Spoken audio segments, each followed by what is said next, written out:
রাজধানীর গ্যান্ডারিয়ায় ডিআইটি পুকুরকে আগের রূপে ফেরাতে কাজ শুরু করেছে রাজধানী উন্নয়ন কর্তৃপক্ষ। বৃহস্পতিবার পুকুরটির পাড় দখল করে তৈরি অবৈধ স্থাপনাগুলো উচ্ছেদ করেছে রাজুক। স্থানীয়দের দাবি, পাড় দিয়ে ওয়াকওয়ে নির্মাণ করলে দখলমুক্ত থাকবে পুকুরটি। বিস্তারিত জানাচ্ছেন নিবিড় সাহা। একে একে গুড়িয়ে দেয়া হচ্ছে অবৈধ সব স্থাপনা, ব্যবহার করা হচ্ছে ভারী ও অত্যাধুনিক যন্ত্রপাতি। সকাল থেকে এই অভিযান শুরু করে রাজুক। গ্যান্ডারিয়ার ডিআইটি পুকুর রক্ষা করতে পাড় দিয়ে গড়ে ওঠা সব ধরনের অবৈধ স্থাপনা গুড়িয়ে দেয় সংস্থাটি। স্থানীয়রা জানান, এসব স্থাপনা নির্মাণ করেছিল সাবেক কাউন্সিলর ও আওয়ামী লীগ নেতা সাইদুর রহমান শহীদ। তার নেতৃত্বেই গলা টিপে হত্যা করা হচ্ছিল পুকুরটিকে। 208টা প্লটের মালিকের জায়গায় পুকুর। এই পুকুরটা 17-18 বছর ধরে এইভাবে দখল করে আসছিল। বিভিন্ন সূত্রে আমরা অনেকবার ট্রাই করে দুইবার তিনবার ট্রাই উচ্ছেদ করা হয়েছে, তারপরে ওরা আবার দখল করতেছে।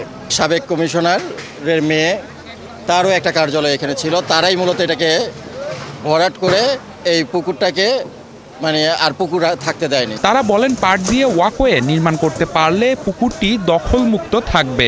এই পরিবেশটা হইলে মানুষ সবাই হাঁটাহাঁটি করতো। মানুষ সকাল অনেক সময় ব্যায়াম করে কিংবা হাঁটাহাঁটি করে, বসার একটা জায়গার মতো স্থান, এটা সবার জন্য সৌন্দর্য, এলাকাটার সৌন্দর্য। যে আগে যেরকম গাছ ছিল, আমরা পারে গাছ বৃক্ষরোপণ করব এবং আমাদের ওয়াকওয়ে করারও আমরা আবেদন করছি। শেষ দাবিটা হলো যে এই পুকুরটাকে রক্ষা করে এটা চারপাশে খেলার জায়গা, বাচ্চাদের জন্য নিরাপদ মাঠ, যেটুকু বাচ্চাদের খেলনার জন্য যেরকমটুক লাগে, আর গ্যাংওয়ে তৈরি করা। রাজুক বলছে, গুড়িয়ে দেয়া কোনো স্থাপনারই ছিল না কোনো অনুমোদন।